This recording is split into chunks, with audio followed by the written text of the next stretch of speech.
The golden age of Hollywood, spanning roughly the 1930s through the early 1960s, dazzled audiences with its larger-than-life stars, glamorous studios, and blockbuster films that defined an era of cinematic magic. Yet beneath this polished facade of wealth, red carpets, and enduring fame lay a harsh reality for many actors, and the industry's rapid shift away from certain talents often left even the brightest icons in profound poverty by the end of their lives. The contrast between their peak earnings in the millions, adjusted for inflation, and their final circumstances remains one of the most tragic aspects of that glamorous period. Judy Garland, the eternal Dorothy from The Wizard of Oz and a powerhouse singer-actress who earned vast sums from MGM contracts, concerts, and films like Meet Me in St. Louis, battled lifelong addiction issues stemming from childhood pressures,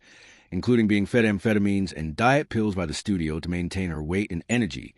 These struggles led to firings from projects, multiple suicide attempts, and enormous back taxes owed to the IRS. By the time of her accidental barbiturate overdose death on June 22, 1969, at just 47 years old in a London hotel bathroom, she was penniless and reportedly around $4 million in debt,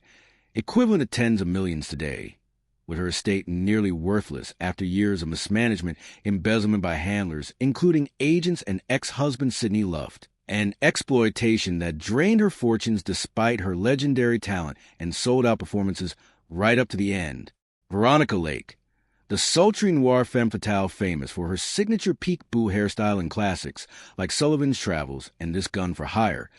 saw her career collapse in her late 20s and 30s due to alcoholism, mental health challenges, typecasting, and personal turmoil, including for marriages and 3 children. She turned to menial jobs such as waitressing in bars and hotels to survive, filed for bankruptcy in 1951 after the IRS seized her home for unpaid taxes, and lived in increasing isolation and poor health. She died alone at age 50, some accounts say 51, on July 7, 1973, in a Vermont hospital from hepatitis and kidney failure, completely penniless with her ashes lingering unclaimed at a funeral home until friends paid a small fee years later to scatter them. Bela Lugosi, the iconic Hungarian-born star who forever defined Count Dracula in the 1931 Universal horror classic and became synonymous with vampire roles, was typecast so severely that opportunities dried up,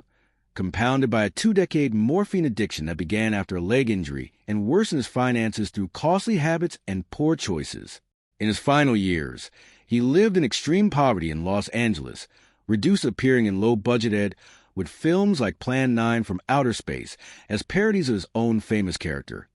He died of a heart attack on August 16, 1956, at age 73, virtually penniless with less than $2,000 in the bank and minimal real estate, his estate barely covering debts. Friends and admirers, including a quiet contribution from Frank Sinatra in some accounts, helped fund his funeral, and he was buried in his Dracula cape as a poignant nod to his legacy. Dorothy Dandridge, a groundbreaking black actress who became the first African-American woman nominated for a Best Actress Oscar for her powerful role in Carmen Jones, 1954, and starred in Porgy and Bess, faced relentless racism, exploitative contracts, limited roles due to color barriers, failed relationships including a devastating divorce, addiction to pills and alcohol to cope with depression, and a disastrous investment scam that wiped out her savings. By the mid-1960s, she was broke, unable to afford proper housing or medical care, and living in her parents' modest home. She died at age 42 on September 8, 1965, from an accidental overdose, initially misreported as an embolism from a foot fracture, found naked and unresponsive in her Hollywood apartment. Her tragic end underscoring the additional burdens black stars endured in a segregated industry. Barbara Payton, a promising 1950s blonde bombshell who rose quickly with roles in films like Trapped in Drums in the Deep South and earned up to $10,000 a week at her peak, saw her career implode at age 27 due to explosive scandals, including a highly publicized interracial affair that violated Hollywood's unwritten codes, heavy alcoholism, bad decisions, and mental health struggles. She descended into skid row life in Los Angeles, turning to prostitution for as little as $5 on Sunset Strip, petty crime, and street living. She died at just 39 on May 8, 1967, from heart and liver failure in her parents' modest San Diego home after collapsing in agony, her body ravaged by years of extreme poverty and addiction. Marie Prevost,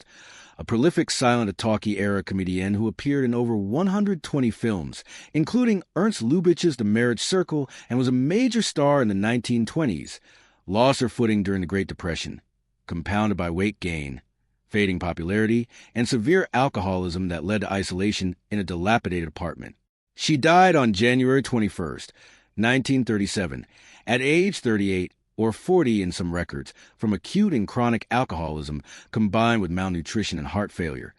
Her body was discovered days later by a dog that had been feeding on it, earning the grim urban myth reference in Nick Lowe's song Marie Provost, with her estate minuscule, under $300 in some reports, and virtually forgotten despite her earlier success. Roscoe Fatty Arbuckle, the silent comedy giant and one of the highest-paid stars of the early 1920s, earning $1 million a year at Paramount with his baggy pants slapstick routines in over 150 shorts and features, was destroyed by the 1921 scandal involving the death of actress Virginia Rappe at a party he hosted.